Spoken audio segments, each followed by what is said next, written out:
Pertolongan pertama untuk menangani luka terbuka. Sebelum kita melakukan pertolongan pertama terhadap korban, kita harus mengingat 6 hal penting, yaitu DRS ABC. Yang pertama adalah D, yaitu danger, di mana maksudnya di sini kita itu harus menyingkirkan kita sebagai penolong, korban, dan juga lingkungan itu aman dari bahaya. Kemudian untuk yang R itu cek respon.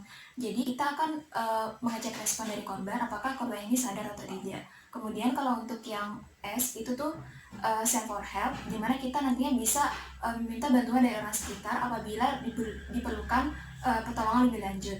Kemudian untuk A itu adalah airway, dimana kita akan mengecek untuk saluran nafas atau jalan nafas dari korban, apakah ada sumbatan atau tidak. Kemudian kalau untuk B itu breathing, yang berarti pernafasan dari korban atau respirasi dari korban, apakah nanti itu suara nafasnya itu ada gangguan atau tidak. Kemudian untuk frekuensi nafasnya itu masih normal atau tidak.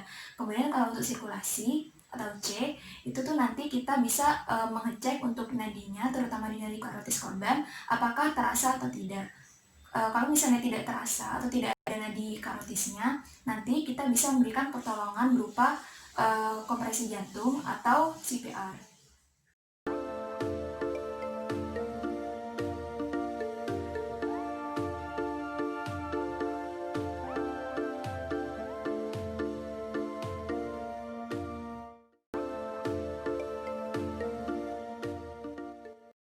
Adik kenal dulu ya, Dek ya.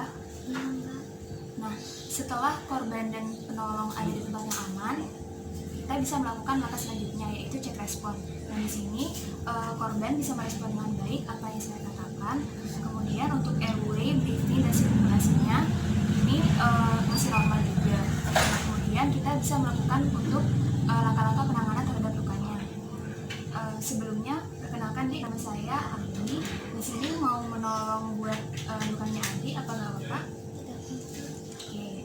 Nah, untuk langkah yang pertama, kita bisa melihat dan menentukan lokasi dari lukanya. Kalau di sini lukanya ini ada luka gores atau luka lecet yang ada di lutut. Nah, kemudian kalau ada perdarahan dari lukanya, kita bisa melakukan penutupan atau penghentian dari perdarahannya dengan menggunakan kain bersih. Caranya, kain bersih ini ditutup dan kemudian ditekan pada lukanya. Ini ya dia.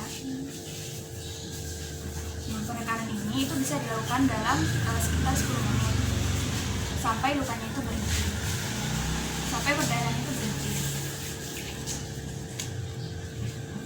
Nah, kemudian apabila perdarahannya ini tidak berhenti juga selama 10 menit atau lebih, nantinya kita sebagai penolong bisa membawa korban tersebut ke dokter atau rumah sakit, karena itu bisa jadi ada gangguan terhadap proses dari pembekuan darahnya, seperti itu.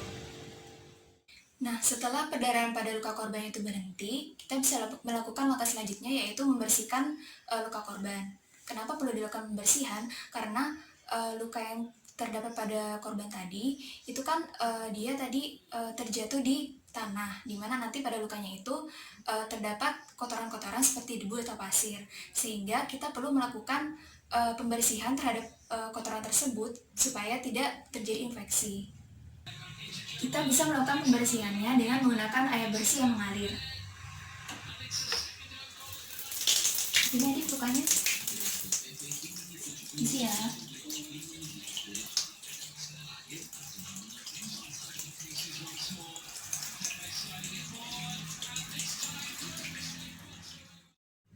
Setelah luka yang bersih, kita bisa melakukan pengeringan dengan menggunakan kasa steril atau tisu.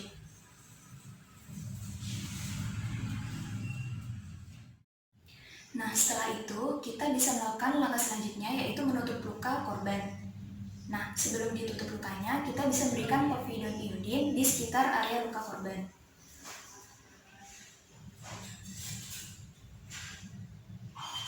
Untuk pemberian povidone iodine itu tidak disarankan secara langsung kepada lukanya, tetapi diberikan di area sekitar luka. Kenapa? Karena apabila diberikan secara langsung itu bisa memberikan efek yang lebih parah terhadap luka tersebut.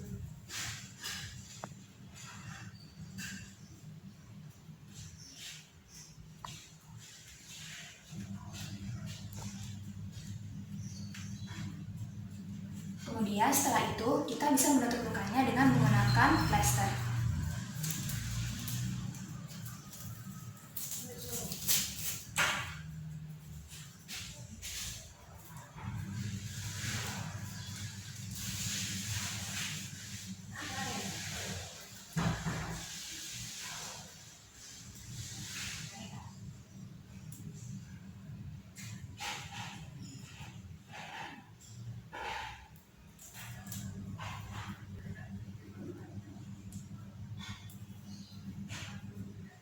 Nah, penutupan luka ini bertujuan untuk mencegah terjadi infeksi dan juga mempercepat terjadinya penyembuhan dari luka korban. Setelah kita selesai melakukan penanganan terhadap luka korban, kita bisa memberikan edukasi kepada korban. Adik gimana sekarang? Udah baikan apa belum? Udah ya, alhamdulillah. Nah, besok-besok lagi, kalau misalnya adik jatuh atau misalnya ada temennya adik yang jatuh, nantinya kan kalau jatuh dari sepeda gitu ya, atau jatuh pas main, itu kan nanti lukanya itu bisa ada pasir atau kotoran gitu. Nah, nanti lukanya itu perlu dibersihkan terlebih dahulu, kayak gitu ya. Nah, kemudian baru kalau udah misalnya lukanya udah bersih, nanti bisa ditutup pakai plester tadi ya, pakai Ensoflast kayak gitu. Ya. Nah, terus kalau untuk ini kan nanti lukanya tuh akan itu ya, bakal kering gitu ya. Nah, nanti tuh biasanya bakal terbentuk borok gitu. Tadi tahu borok kan ya? Iya, borok itu jadi kayak bentuk penyembuhan dari luka ADN tadi kayak gitu. Nah, nantinya biasanya tuh akan terasa gatal gitu kalau terbentuk borok. Nah, nanti usahain jangan digaruk dulu ya dia. Kalau ada boroknya ya, biar nanti itu boroknya nggak melupas. Soalnya nanti biasanya kalau melupas itu tuh bisa berdarah lagi. Jadi nanti lukanya Adi malah nggak sembuh-sembuh. Ya, jadi jangan digaruk dulu ya kalau misalnya terasa gatal di dekat lukanya nanti. Oke? Oh ya, terus juga nanti untuk plester atau perbannya ini itu diganti ya, bisa 1 atau 2 hari sekali.